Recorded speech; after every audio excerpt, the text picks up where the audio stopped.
O título gaúcho do Internacional e as palavras de Andrés Nicolás Alessandro, minutos antes de a bola rolar no estádio Beira-Rio, seguem repercutindo após uma semana da conquista do Internacional. Um vídeo que circula na internet mostra uma acusada tremenda do diretor de futebol gremista. Enquanto isso, o Inter fica de olho nas eliminatórias e os colorados que estão com suas seleções. O técnico Roger Machado terá a equipe completa a partir desta quarta-feira. O Inter, gigante na Itália, quando a equipe sub-18 abandona um jogo por conta de uma injúria racial. Mas Paulo Roberto Falcão está de volta e a gente vai poder ouvir o grande ídolo colorado na Bandeirantes toda segunda-feira à noite. Vamos conversar sobre tudo isso? Então tu sabe, fica comigo depois da vinheta.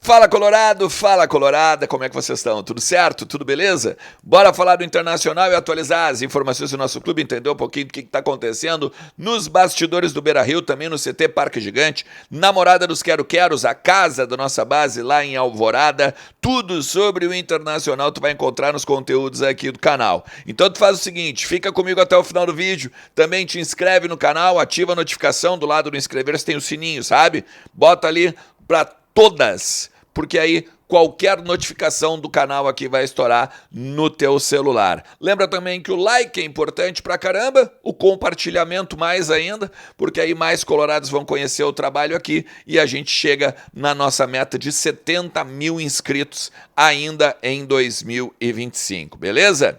KTO.bet.br é a minha parceira aqui do canal e tem o Odão da KTO hoje, para o confronto entre seleção brasileira e Argentina. Eu sei que tá todo mundo falando do Rafinha, mas tem o Odão que é vitória ou empate do Inter. Eu tô tão acostumado a falar do Inter, né? Ó, vitória ou empate da seleção brasileira, mais um gol do Vini Júnior a qualquer momento, odd 7. Essa combinação aí, 20 pilinha que tu pode colocar no máximo.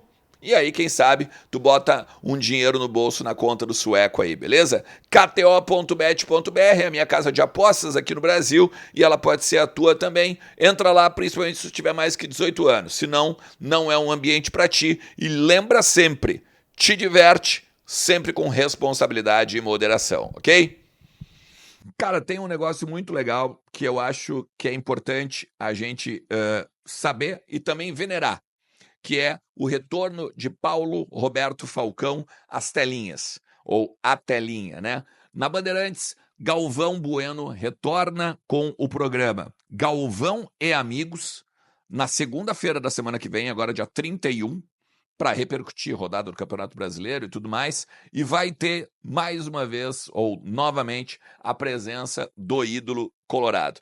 Falcão, que tem inúmeros serviços prestados pelo Internacional, campeão brasileiro, olha, talvez um dos melhores times que esse país já viu ali na década de 70, campeão brasileiro, inclusive invicto, foi treinador da seleção brasileira, treinador também do Internacional, o Rei de Roma.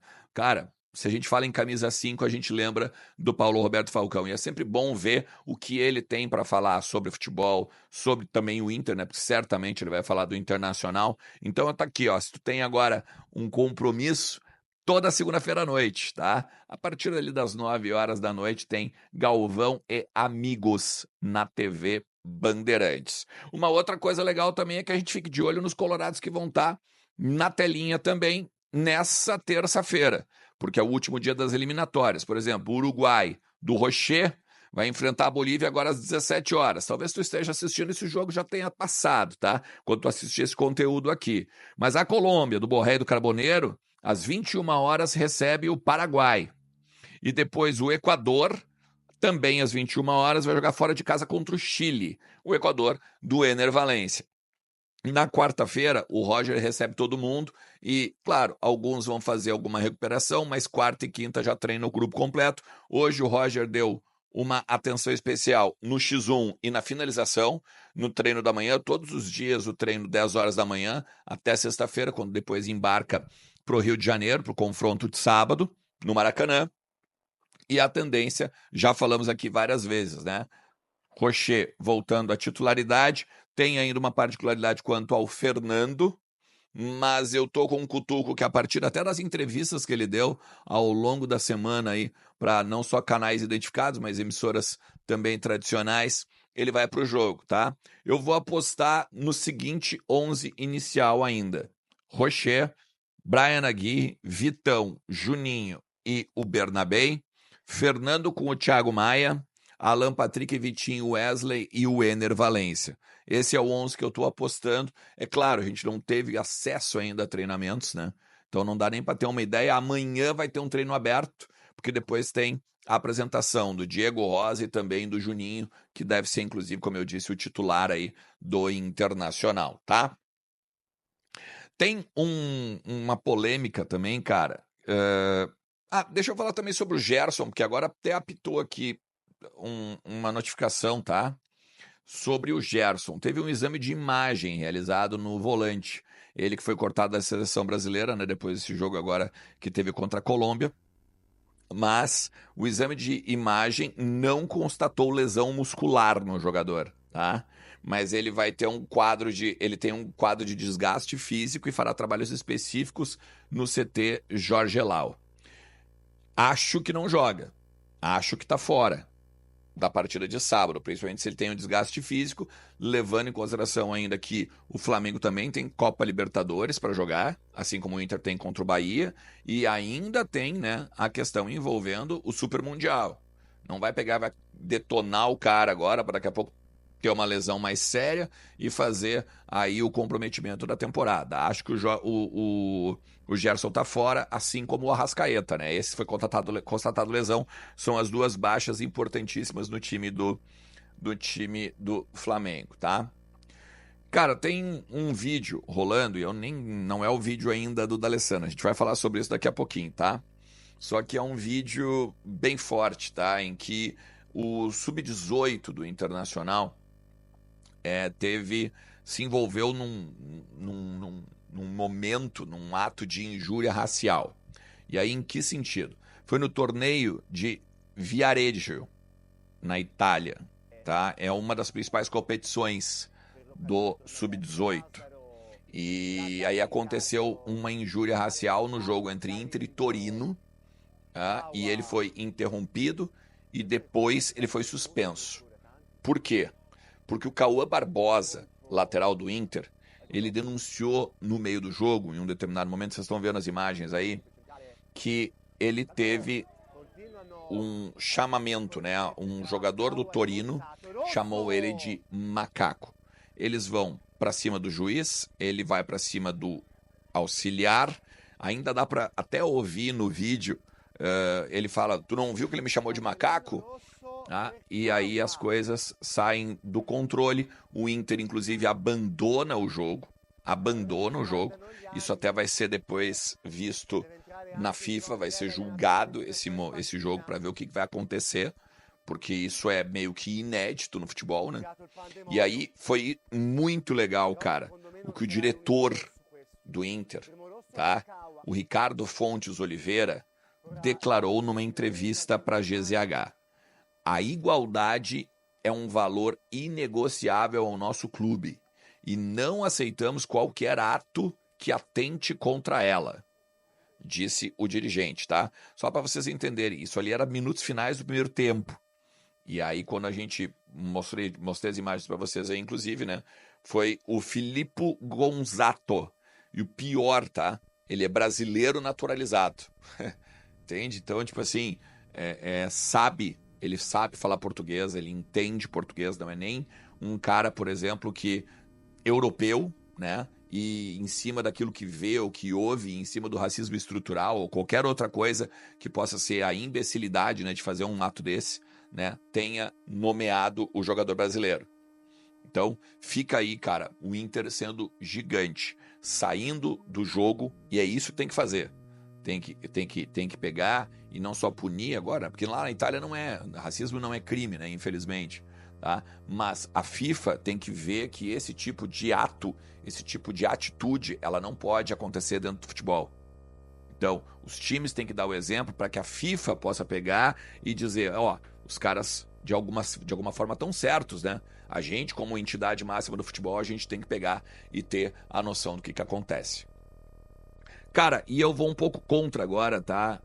Talvez a maioria dos colegas, eu não sei, na questão do vídeo do D'Alessandro aí com o Guto Peixoto, que tá circulando na internet.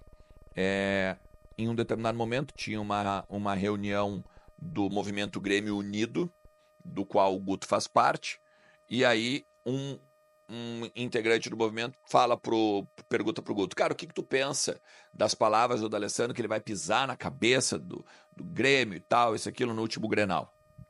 E aí o Guto diz assim, ele vai apanhar quando ele for na arena agora, tá? Eu vou na contramão pelo seguinte, eu não entendo isso como ameaça. Assim como eu não entendo, por exemplo, como uma tentativa de agressão que o D'Alessandro falou de pisar na cabeça. Não é algo literal. Eu não entendo que o Guto foi literal na questão de apanhar e não entendo que o D'Alessandro era literal na questão de se tivesse um gremista no chão pisar na cabeça do gremista de verdade. É uma questão de futebol. É uma questão de massacra os caras. É uma questão de nós vamos ganhar deles na arena agora. Ele vai apanhar, ele vai perder o jogo. Tá? E eu tô indo na contramão dos colegas porque eu não acredito em meio a todos esses anos de arquibancada que eu tenho, todos esses anos que eu tenho de conhecimento de torcida, de que uma fala do Guto Peixoto ou uma fala do D'Alessandro no bastidor, que não é nem numa coletiva ou numa entrevista, possa resultar em violência ou em incitação à violência.